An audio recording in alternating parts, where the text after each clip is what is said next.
દમયંતી દ્વારા રાજા નળની પરીક્ષા, ઓળખ, મિલન, રાજ્ય પ્રાપ્તિ અને કથાનો ઉપસંહાર. બૃહદશ્વજી કહે છે, યુધિષ્ઠિર, વિદર્ભ નરેશ ભીમકે અયોધ્યા નરેશ ઋતુપર્ણનું ખૂબ સ્વાગત કર્યું. તેમને શ્રેષ્ઠ મહેલમાં નિવાસ આપ્યો. તેમને કુંડિનપુરમાં સ્વયંવરનું કોઈ ચિહ્ન દેખાયું નહીં. ભીમકને આ વાતની બિલકુલ ખબર નહોતી કે રાજા ઋતુપર્ણ મારી પુત્રીના સ્વયંવરના નિમંત્રણથી અહીં આવ્યા છે. તેમણે કુશળ મંગળ પછી પૂછ્યું કે તમે અહીં કયા ઉદ્દેશથી પધાર્યા છો? ઋતુપર્ણે સ્વયંવરની કોઈ તૈયારી ન જોઈને નિમંત્રણની વાત દબાવી દીધી અને કહ્યું, હું તો માત્ર તમને પ્રણામ કરવા માટે આવ્યો છું. ભીમક વિચારવા લાગ્યા કે 100 યોજનથી પણ વધારે દૂર કોઈ પ્રણામ કરવા માટે આવે નહીં. ખેર, આગળ જતાં રહસ્ય ખુલી જશે. ભીમકે બહુ સત્કાર સાથે આગ્રહ કરીને ઋતુપર્ણને પોતાને ત્યાં રોક્યા. બાહુક પણ વાર્ષ્ણેયની સાથે અશ્વશાળામાં રહીને ઘોડાઓની સેવા કરતા રહ્યા. દમયંતી વ્યાકુળ થઈને વિચારવા લાગી કે રથનો ધ્વનિ તો મારા પતિદેવના રથ જેવો જ લાગતો હતો, પરંતુ તેઓ ક્યાંય દેખાતા નથી. માનો ન માનો, વાર્ષ્ણેયે તેમની પાસે રથ વિદ્યા શીખી લીધી હશે, તેથી રથ તેમનો હોય એવું લાગતું હતું. સંભવ છે ઋતુપર્ણ પણ આ વિદ્યા જાણતા હોય. તેણે તેની દાસીને બોલાવીને કહ્યું કે કેશિની, તું જા, એ વાતનો પતો લગાવ કે તે કુરૂપ પુરુષ કોણ છે. સંભવ છે એ આજ મારા પતિદેવ હોય. મેં બ્રાહ્મણો દ્વારા જે સંદેશો મોકલ્યો હતો તે જ તેને કહેજે અને તેનો ઉત્તર સાંભળીને મને કહેજે. કેશિનીએ જઈને બાહુક સાથે વાત કરી. બાહુકે રાજાને આવવાનું કારણ બતાવ્યું અને સંક્ષેપમાં વાર્ષ્ણેય તથા પોતાની અશ્વવિદ્યા અને ભોજન બનાવવાની ચતુરતાનો પરિચય આપ્યો. કેશિનીએ પૂછ્યું, બાહુક, રાજા નળ ક્યાં છે? શું તમે જાણો છો અથવા તમારો સાથી વાર્ષ્ણેય જાણે છે? બાહુકે કહ્યું, કેશિની, વાર્ષ્ણેય રાજા નળના બાળકોને મૂકીને અહીંથી ચાલ્યો ગયો હતો. તેને તેમના સંબંધમાં કોઈ ખબર નથી. અત્યારે નળનું રૂપ બદલાઈ ગયું છે. તેઓ છુપાઈને રહે છે. તેમને એક તો તે પોતે ઓળખી શકે છે અથવા તેમની પત્ની દમયંતી, કેમ કે તેઓ પોતાના ગુપ્ત ચિહ્નોને બીજાની આગળ પ્રકટ કરવા ઈચ્છતા નથી. કેશિની, રાજા નળ વિપત્તિમાં પડી ગયા હતા, તેથી જ તેમણે તેમની પત્નીનો ત્યાગ કર્યો. દમયંતીએ પોતાના પતિ પર ક્રોધ ન કરવો જોઈએ. જે સમયે તેઓ ભોજનની ચિંતામાં હતા, પક્ષીઓ તેમનું વસ્ત્ર લઈને ઉડી ગયા. તેમનું હૃદય પીડાથી કોરાઈ ગયું હતું. એ બરાબર છે કે તેમણે પોતાની પત્ની સાથે યોગ્ય વ્યવહાર ન કર્યો. તેમ છતાં પણ દમયંતીએ તેમની દુર્દશા પર વિચાર કરીને ક્રોધ ન કરવો જોઈએ. આમ કહેતા નળનું હૃદય ખિન્ન થઈ ગયું. આંખોમાં આંસુ આવી ગયા. તેઓ રડવા લાગ્યા. કેશિનીએ દમયંતીની પાસે આવીને બાહુક સાથે થયેલી બધી વાત કહી અને કહ્યું કે વાત કરતાં કરતાં તેઓ રડી રહ્યા હતા. હવે દમયંતીની આશંકા વધારે દ્રઢ થવા લાગી કે આ જ રાજા નળ છે. તેણે દાસીને કહ્યું કે કેશિની, તું ફરીથી બાહુક પાસે જા અને તેની પાસે કશું બોલ્યા વિના જ ઊભી રહેજે. તેની ક્રિયાઓ પર ધ્યાન આપ. તે અગ્નિ માગે તો આપીશ નહીં, જળ માગે તો વિલંબ કરીને આપજે. તેનું એક એક ચરિત્ર મને આવીને જણાવ. કેશિની ફરી બાહુકની પાસે ગઈ અને ત્યાં તેનું દેવતાઓ અને મનુષ્ય જેવું ભિન્ન ભિન્ન ચરિત્ર જોઈને પાછી આવી અને દમયંતીને કહેવા લાગી, રાજકુમારી, બાહુકે તો જળ, થળ અને અગ્નિ બધા પર બધી રીતે વિજય પ્રાપ્ત કરી લીધો છે. મેં આજ સુધી આવો પુરુષ ક્યાંય ન તો જોયો છે કે ન સાંભળ્યો પણ છે. જો ક્યાંક દરવાજો નીચો આવી જાય તો તે ઝૂકતો નથી. તેને જોઈને દરવાજો જ ઊંચો થઈ જાય છે. તે ઝૂક્યા વિના જ ચાલ્યો જાય છે. નાનામાં નાનો છેદ પણ તેના માટે મોટી ગુફા બની જાય છે. ત્યાં જળના ઘડા મૂકેલા હતા, તે તેની દ્રષ્ટિ પડતા જ જળથી ભરાઈ ગયા. તેણે ઘાસનો પૂળો લઈને સૂર્ય તરફ ધર્યો અને તે સળગી ઉઠ્યો. આ સિવાય તે અગ્નિનો સ્પર્શ કરવા છતાં પણ દાઝતો નથી. પાણી તેની ઈચ્છા પ્રમાણે વહે છે. તે જ્યારે પોતાના હાથથી ફૂલોને મસળવા લાગે છે ત્યારે તે ચીમડાતા નથી અને પ્રફુલ્લિત તથા સુગંધિત દેખાય છે. આવા અદ્ભુત લક્ષણ જોઈને હું તો ચકિત જ રહી ગઈ અને ખૂબ જ શીઘ્રતાથી તમારી પાસે દોડી આવી. દમયંતી બાહુકના કર્મ અને ચેષ્ટાઓને સાંભળીને નિશ્ચિત રૂપે જાણી ગઈ કે આ અવશ્ય મારા પતિદેવ છે. તેણે કેશિનીની સાથે તેના 2 બાળકોને નળની પાસે મોકલી દીધા. બાહુક ઇન્દ્રસેના અને ઇન્દ્રસેનને ઓળખીને તેમની પાસે આવ્યો અને બંને બાળકોને છાતીએ લગાડીને ખોળામાં બેસાડી દીધા. બાહુક પોતાના સંતાનોને જોઈને ગભરાઈ ગયો અને રડવા લાગ્યો. તેના મુખ પર પિતા જેવા ભાવ પ્રકટ થવા લાગ્યા. ત્યાર પછી તેણે બંને બાળકો કેશિનીને આપી દીધા અને કહ્યું, આ બાળકો મારા બંને બાળકો જેવા જ છે, તેથી હું આમને જોઈને રડી પડ્યો. કેશિની, તું વારંવાર મારી પાસે આવે છે, તેથી ન જાણે લોકો શું વિચારશે, તેથી વારંવાર મારી પાસે આવવું સારું નથી, તું જા. કેશિનીએ દમયંતી પાસે આવીને ત્યાંની બધી વાત જણાવી દીધી. હવે દમયંતીએ કેશિનીને પોતાની મા પાસે મોકલી અને કહેવડાવ્યું કે માં, મેં રાજા નળ સમજીને બાહુકની વારંવાર પરીક્ષા કરાવી છે. હવે માત્ર મને તેના રૂપની બાબતમાં જ સંદેહ છે. હવે હું સ્વયં તેની પરીક્ષા કરવા ઈચ્છું છું, તેથી તમે બાહુકને મારા મહેલમાં આવવાની આજ્ઞા આપો. તમને ઠીક લાગે તો આ વાત મારા પિતાજીને પણ જણાવી દેજો. રાણીએ પોતાના પતિ ભીમકની અનુમતિ લઈ લીધી અને બાહુકને રાણીવાસમાં બોલાવવાની આજ્ઞા આપી દીધી. બાહુકને બોલાવી લીધો.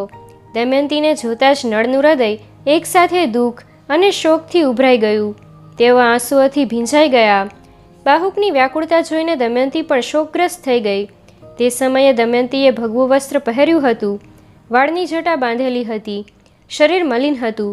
દમયંતીએ કહ્યું, બાહુક, પહેલાં એક ધર્મજ્ઞ પુરુષ પોતાની પત્નીને વનમાં સૂતી મૂકીને ચાલ્યો ગયો હતો. શું ક્યાંય તમે તેને જોયો છે? તે સમયે તે સ્ત્રી થાકેલી હતી, નિંદ્રાથી અચેત હતી. આવી નિરપરાધ સ્ત્રીને પુણ્ય શ્લોક નિષદ નરેશ સિવાય બીજો કયો પુરુષ નિર્જનવનમાં છોડી શકે? મેં જીવનભરમાં જાણી જોઈને એમનો કોઈ અપરાધ કર્યો નથી, છતાં તેઓ મને વનમાં સૂતી મૂકીને ચાલ્યા ગયા. આટલું કહેતા કહેતા દમયંતીની આંખોમાંથી આંસુઓની ઝડી વરસવા લાગી.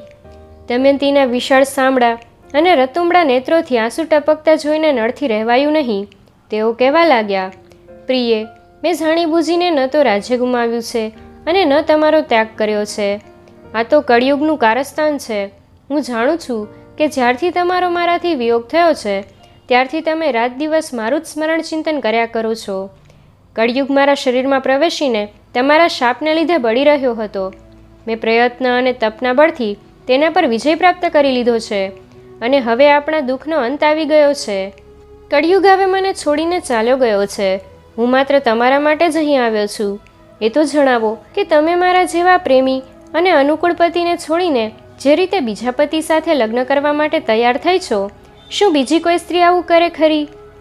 તમારા સ્વયંવરના સમાચાર સાંભળીને જ તો રાજા ઋતુપર્ણ અત્યંત શીઘ્રતાથી અહીં આવ્યા છે. દમયંતી આ સાંભળીને ભયથી ધ્રુજવા લાગી. દમયંતીએ હાથ જોડીને કહ્યું, આર્યપુત્ર, મારા પર દોષારોપણ કરવું યોગ્ય નથી. તમે જાણો છો કે મેં મારી સામે પ્રકટ દેવતાઓને છોડીને તમારું વરણ કર્યું છે. મેં તમને શોધવા માટે ઘણા બ્રાહ્મણોને મોકલ્યા હતા અને તેઓ મારી કહેલી વાતને દોહરાવતા રહીને ચારે બાજુ ઘૂમી રહ્યા હતા. પર્ણાદ નામનો બ્રાહ્મણ અયોધ્યાપુરીમાં તમારી પાસે પણ આવ્યો હતો. તેણે તમને મારી વાત કહી હતી અને તમે તેનો યથોચિત ઉત્તર પણ આપ્યો હતો. તે સમાચાર સાંભળીને મેં તમને અહીં બોલાવવા માટે આ સ્વયંવરની યુક્તિ કરી હતી. હું જાણું છું કે તમારા સિવાય બીજો કોઈ મનુષ્ય નથી જે એક દિવસમાં ઘોડાના રથ દ્વારા 100 યોજન પહોંચી જાય. હું તમારા ચરણોનો સ્પર્શ કરીને સોગંદપૂર્વક સાચે સાચું કહું છું કે મેં ક્યારેય મનથી પણ પરપુરુષનું ચિંતન કર્યું નથી. જો મેં ક્યારેય મનથી પણ પાપ કર્યું હોય તો નિરંતર પૃથ્વી પર વિચરનારા વાયુદેવ, ભગવાન સૂર્ય અને મનના દેવતા ચંદ્રમાં મારા પ્રાણોનો નાશ કરી દે. આ ત્રણેય દેવતાઓ સમસ્ત ભૂમંડળમાં વિચરે છે. તેઓ સાચી વાત કહી દે અને જો હું પાપીણી હોઉં તો મારો ત્યાગ કરી દે. તે સમયે વાયુએ અંતરિક્ષમાં સ્થિત રહીને કહ્યું, રાજન, હું સત્ય કહું છું કે દમયંતીએ કોઈ પાપ કર્યું નથી. તેણે 3 વર્ષ સુધી પોતાના શીલવ્રતની રક્ષા કરી છે. અમે લોકો તેના રક્ષક રૂપે રહ્યા છીએ અને દમયંતીની પવિત્રતાના સાક્ષી છીએ.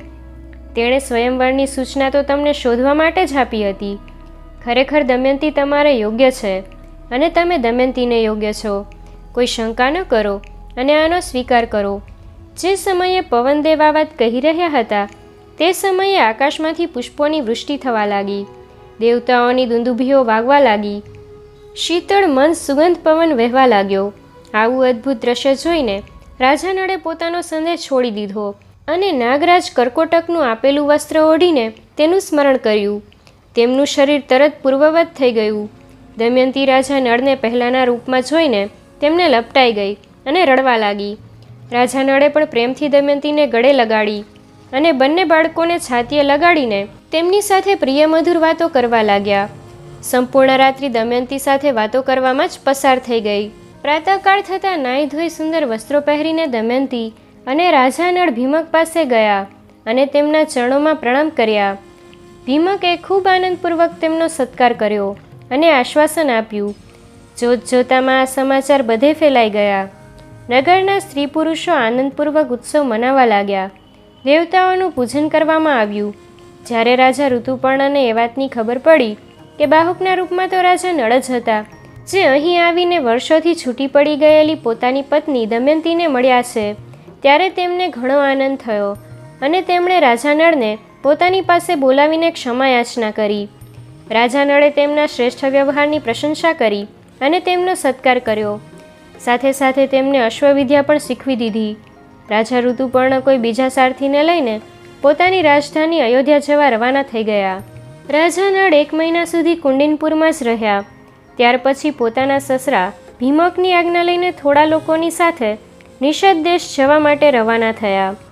રાજા ભીમકે એક શ્વેત રંગનો રથ, 16 હાથી, 50 ઘોડા, 600 પાયદળ વગેરે રાજા નળની સાથે મોકલી આપ્યું. પોતાના નગરમાં પ્રવેશ કરીને રાજા નળ પુષ્કરને મળ્યા અને કહ્યું કે તો તમે કપટદ્યુતની રમત ફરીથી મારી સાથે રમો અથવા ધનુષ્ય પર પ્રત્યંચા ચડાવો. પુષ્કરે હસીને કહ્યું, સારી વાત છે, તમને દાવ પર મૂકવા માટે ફરી ધન મળી ગયું. આવો, આ વખતે તો તમારા ધનની સાથે દમયંતીને પણ જીતી લઈશ. રાજા નળે કહ્યું, અરે ભાઈ, જુગાર રમી લો, બકવાટ કેમ કરો છો? હારી જશો તો તમારી શી દશા થશે એ જાણો છો? જુગાર શરૂ થયો. રાજા નળે પ્રથમ દાવમાં જ પુષ્કરનું રાજ્ય, રત્નોના ભંડાર અને તેના પ્રાણોને પણ જીતી લીધા. તેમણે પુષ્કરને કહ્યું કે આ બધું રાજ્ય મારું થઈ ગયું. હવે તમે દમયંતીની તરફ આંખ ઊંચી કરીને પણ જોઈ શકતા નથી. તમે દમયંતીના સેવક છો. અરે મૂર્ખ, પહેલી વાર પણ તમે મને જીત્યો ન હતો. તે કામ કળિયુગનું હતું. તમે આ વાત જાણતા નથી. તેમ છતાં હું કળિયુગના દોષો માટે તમને દોષી માનતો નથી. તમે તમારું જીવન સુખેથી વિતાવો. હું તમને માફ કરી દઉં છું. તમારી બધી વસ્તુઓ અને તમારા રાજ્યનો ભાગ પણ આપી દઉં છું. તમારા પર મારો પ્રેમ પહેલાં જેવો જ છે. તમે મારા ભાઈ છો. હું ક્યારેય તમારા પર આંખ ટેઢી નહીં કરું. તમે 100 વર્ષ સુધી જીવો. રાજા નળે આ પ્રમાણે કહીને પુષ્કરને હૈયાધારણ આપી અને તેને પોતાના હૃદયે લગાડીને જવાની આજ્ઞા આપી. પુષ્કરે હાથ જોડીને રાજા નળને પ્રણામ કર્યા અને કહ્યું, જગતમાં તમારી અક્ષય કીર્તિ થાય અને તમે 10,000 વર્ષ સુધી સુખપૂર્વક જીવતા રહો. તમે મારા અન્નદાતા અને પ્રાણદાતા છો. પુષ્કર ખૂબ સન્માન અને સત્કાર સાથે 1 મહિના સુધી રાજા નળના નગરમાં રહ્યો. ત્યાર પછી સેના, સેવકો અને પરિવારની સાથે પોતાના નગરમાં ચાલ્યો ગયો. રાજા નળ પણ પુષ્કરને પહોંચાડીને પોતાની રાજધાનીમાં પાછા આવ્યા. બધા નાગરિકો, સામાન્ય પ્રજાજનો અને મંત્રીમંડળના લોકો રાજા નળને પ્રાપ્ત કરીને બહુ પ્રસન્ન થયા. તેમણે રોમાંચિત થઈને હાથ જોડીને રાજા નળને નિવેદન કર્યું, રાજેન્દ્ર, આજે અમે લોકો દુઃખથી છૂટીને સુખી થયા છીએ. જેમ દેવતાઓ ઇન્દ્રની સેવા કરે છે તે જ પ્રમાણે તમારી સેવા કરવા માટે અમે બધા આવ્યા છીએ. ઘેર ઘેર આનંદ ઉત્સવ થવા લાગ્યો. ચારે બાજુ શાંતિનું વાતાવરણ પ્રસરી ગયું. મોટા મોટા ઉત્સવો થવા લાગ્યા. રાજા નળે સૈનિકો મોકલીને દમયંતીને બોલાવી લીધી. રાજા ભીમકે પોતાની પુત્રીને ઘણી વસ્તુઓ આપીને સાસરે મોકલી દીધી. દમયંતી પોતાના બંને બાળકોને લઈને મહેલમાં આવી ગઈ. રાજા નળ ખૂબ આનંદપૂર્વક સમય વિતાવવા લાગ્યા. રાજા નળની ખ્યાતિ દૂર દૂર સુધી ફેલાઈ ગઈ.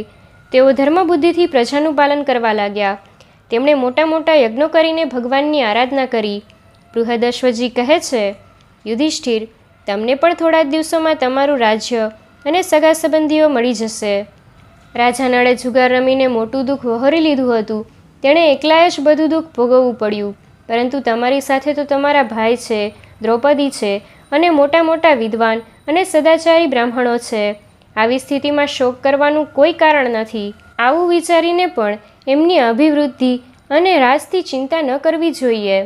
નાગરાજ કર્કોટક, દમયંતી, નળ અને ઋતુપર્ણની આ કથા કહેવા સાંભળવાથી કળિયુગના પાપોનો નાશ થાય છે અને દુઃખી માણસને ધૈર્ય મળે છે. વૈશંપાયનજી કહે છે, જન્મેજય પછી મહર્ષિ બૃહદશ્વ ધર્મરાજ યુધિષ્ઠિરની પ્રાર્થનાથી તેમના પાસાઓની વશીકરણ વિદ્યા અને અશ્વવિદ્યા શીખવાડીને સ્નાન કરવા માટે ચાલ્યા ગયા. તેમના ગયા પછી ધર્મરાજ યુધિષ્ઠિર ઋષિમુનિઓ સાથે અર્જુનની તપસ્યાના સંબંધમાં વાતચીત કરવા લાગ્યા.